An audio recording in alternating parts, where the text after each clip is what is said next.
Within a dark and menacing castle, the Demon Lord is getting ready to begin his conquest to take over the world, and to do that he summons his 4 demonic generals. Almandra the Inferno, Sylphid the Storm, Genome the Earth, and finally summons the most cynical and soulless of them all, an underpaid Japanese salaryman. Denisuk started working for his company as an insignificant salaryman, but he was hope-filled and surely he would make his way up the promotion ladder at some point. However, while Denisuk was working hard for the sake of the company, his colleagues were all kissing up to their boss, so they ended up getting promotions while Denisuk ended up getting shipped off to another country to work on expansion. Upon arrival, Denisuk found that literally nothing was getting done because the site had no funding. He tried to convince his boss to approve more funding so they could buy the necessary equipment, but that would cost money, so his boss refused and yelled at him for wasting money. The locals couldn't care less about the job if they weren't going to be given the necessary tools, so they left, and Denisuk ended up having to do everything by himself. However, after seeing how hard Denisuk was working even though he was by himself, the locals were inspired and soon returned to help him out, but just when he finally got everything up and running, he had a call from his boss, and at first, he thought his hard work was finally being recognized, so he would be getting a much-needed bonus, but he was dead wrong. It didn't even throw him a pizza party. All he got in return for his hard work was even more work, as they decided to transfer him to another country for a separate expansion project. By this point then, Denisuk had begun to question his life choices because he realizes that he is wasting his life for a company that clearly doesn't care about him, but while he is distracted by his existential dread, he isn't paying attention to his surroundings, so he ends up getting run over by a motorbike. That kind of explains how he ended up here, but Denisuk thinks there must have been some kind of mistake because there's no way the Demon Lord meant to summon a guy like him. However, the Demon Lord calls him by name and tells him that he summons him here to become his new overseas manager. He's received extensive reports on all the hard work Denisuk had put in. He was assigned to an overseas branch of his company, learned the local language, and gained the trust of the locals to successfully run the new business. That is why the Demon Lord thinks Denisuk would be the perfect candidate for one of his 4 elite generals. Denisuk is kind of happy since this is the first time anyone has ever actually acknowledged all the hard work he has been putting in, but he's a bit hesitant to accept the position of Demon General because that would technically mean he is betraying humanity. However, the Demon Lord mentions that the position will come with full workers' benefits, and all of a sudden, Denisuk doesn't think joining the Demon Army is such a bad idea anymore. On top of that, the Demon Lord actually respects workers' rights, so he won't force Denisuk to accept the position if he doesn't want to. All this makes Denisuk really want to join. When he thinks about it, he remembers how he was always treated like trash back in his old company, and he doesn't think trash like him deserves to have such an important job, so he's about to reject the Demon Lord's offer, but before he does, the Demon Lord yells that he can't let the way he was treated at his former company dictate his worth. That place was run by obnoxious and selfish managers who only cared about themselves, so they would never pay attention to all the work Denisuk was putting in behind the scenes, but the Demon Lord won't make that mistake because he is well aware of how valuable Denisuk is as an employee. So will he choose to go back to his old company and be treated like trash once more, or will he stay here and help build the Demon Army?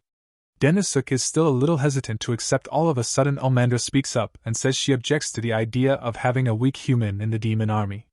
Sylphid and Genome also object to the idea because they can't see how someone like him could possibly help the Demon Army. The Demon Lord understands why they would be skeptical, so he decides to put Denisuk through a test to show the others just how capable he really is. Denisuk starts freaking out and tries to explain to the Demon Lord that he has no powers, so he can't fight, but it's already too late because Almandra has decided to attack him at full force to see what he's made of. She heard something about otherworldly humans possessing special powers, so tells Denisuk to try and stop her deadly kick. However, before the kick could land, the Demon Lord steps in front of her and stops it. Almandra asks why the Demon Lord interrupted her, but he points out that she didn't wait for him to finish talking, so she ended up misunderstanding the situation. Look at poor Denisuk over there, he got so scared that he passed out from the shock. The others are surprised because Almandra wasn't even trying that hard, so for Denisuk to pass out from an attack like that, it makes it seem like he's just a regular human. The Demon Lord tells them that Denisuk really is just a regular human, and that makes them all object to the decision even more. The Demon Army is made up entirely of monsters, so if a human were to enter the power struggle between the demons and demi-humans, then he would get eaten alive almost instantly. The Demon Lord admits that there is a bit of friction between the factions of his army, but that's exactly why he needs Denisuk and his skill set. He doesn't expect him to have a sturdy body or incredible attack power, but rather what he expects from him is his resourcefulness. Just then Denisuk finally regains consciousness and begins pleading for them to let him go because there's no way he can deal with attacks like what Almandra just tried to hit him with. The Demon Lord tells him to calm down and explains that he won't be expected to fight, but the Demon Lord does intend to give Denisuk a fitting exam. He explains that the demon army is currently trying to create a pact with the surrounding tribes, and so far, they've managed to reach an agreement with the salamanders and werewolves, but negotiations with the Minotaur tribe has been quite difficult, so Denisuk's test will be to do whatever it takes to form a pact with the Minotaur tribe. With Denisuk's superb negotiation skills, it should be simple enough to gain the Minotaur's trust and reach an amicable agreement, but Denisuk doesn't see anything simple about negotiating with Minotaur. However, the Demon Lord seriously believes he can pull it off, so he tells Denisuk to ask Almandra if he has any questions. Afterwards, Almandra leads Denisuk down the hall so he can begin negotiating with the Minotaur, but she thinks this is a huge waste of time since there's no way a human like Denisuk can negotiate with Minotaur. Denisuk thinks she's right about him being useless, but the Demon Lord seems so sincere when he was talking about how much he needed Denisuk, and all Denisuk has ever wanted was to have his hard work recognized, so he wants to live up to the Demon Lord's expectations of him as much as he can. Just then Almandra tells Denisuk that they've arrived at the meeting room where the chief of the Minotaur tribe is staying, and Denisuk is a bit shocked by the sheer size of the room, but Almandra explains that it's perfectly normal since the Minotaur are big monsters, and as a fair warning, she tells him that Minotaur are known to be quite ferocious, so if he's not careful he's going to end up getting himself trampled to death. As Almandra opens the door, Denisuk has no idea what to expect from the Minotaur chief, but he intends to do his best to negotiate no matter what. However, once he actually sees the Minotaur chief, he freaks out. There's no way he could negotiate with someone like Terius without instantly dying. Almandra feels bad for him, so she offers to help him out with the negotiations, and Denisuk is really thankful for the help, but then he sees Almandra start arguing with Terius, so he gets the feeling that negotiations aren't going so well. Almandra doesn't understand how Terius could be dissatisfied with everything they provided for him, and Terius says she doesn't understand what he's saying, so no headway is made on the pact, and Almandra leaves the meeting room. Almandra really doesn't understand why it's so hard for Terius to agree to the pact now when he was initially open to the idea. Just when they were about to finalize the agreement, he started yelling no over and over again. Almandra came back several times to see if he would agree to the pact again, but all he would ever say was no, so she couldn't understand what he wanted. Almandra can't possibly see a resolution, so she's going to leave the rest for Denisuk to figure out, although she fully expects him to fail miserably. Denisuk starts having a full-on panic attack because he thinks there's no way to get around this mess, but as he is walking through the halls trying to figure out what to do, he spots a bar sign and decides to head in to clear his head. The bartender gets him a warm towel to calm him down, and Denisuk orders a drink while he sits down to think. He would like to work on the negotiations, but there's nothing he can do if the client refuses to negotiate. However, Denisuk then realizes that Terius might not actually be refusing to negotiate after all. He has experienced a situation like this before where a client was constantly telling him no, but when he looked into the client's eyes, he could tell what he really meant, and both sides were eventually able to reach an agreement. He now knows what he needs to do, so he finishes his drink and heads outside to do what businessmen do: negotiate. Meanwhile, Almandra is back in the Demon Lord's throne room giving a report about her conversation with Terius, and it didn't lead to any meaningful breakthrough, so she doesn't think Denisuk will be able to achieve anything either, especially since he just arrived in this world today, but the Demon Lord still has faith in him, so he tells her to wait and see what Denisuk can accomplish. She doesn't understand what the Demon Lord sees in Denisuk, but she decides to go check up on him to see if he's alright, and when she does, she finds him in the process of stuffing several bags with hay. She asks him what he's doing, so he tells her that he intends to go have a good conversation with Terius.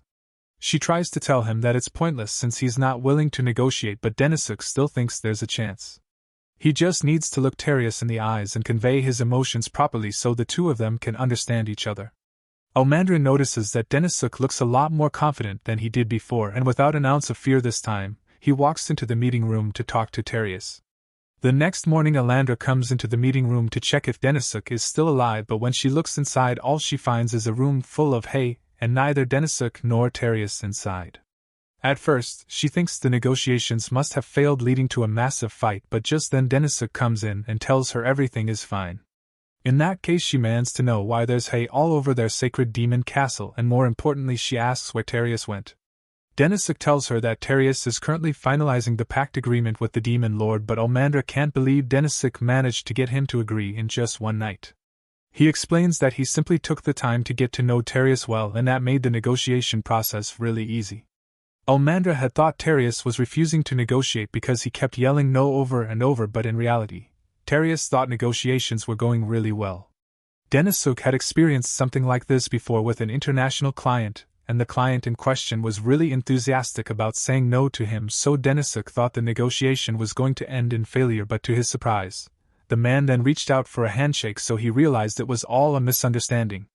The same thing applied to Terius of Denisuk did a little research into Minotaur's culture, and found out that Minotaur always bring hay with them to act as their bed whenever they go to someone else's home, so all that time he was just trying to ask for his hay, and when Denisuk figured that out, there were no more problems with the negotiation. Now Almandra realizes that she had misunderstood Terius and left him in that room to sleep on the cold floor, so she feels really bad, but Terius tells her it's all right since it was an honest mistake, and shakes her hand to show that there are no hard feelings. As Terius is leaving, the Demon Lord comes up to Denisuk and Almandra and asks Almandra if she now understands why he wants to add Denisuk to their ranks. Almandra admits that Denisuk really is skilled when it comes to negotiating, and since he passed the Demon Lord's test, the Demon Lord officially makes him one of his 4 generals and puts a bracelet on his arm as a symbol of his position, and as a sign of her new respect for Denisuk, Almandra formally introduces herself to him, and says she looks forward to working with him as a new friend.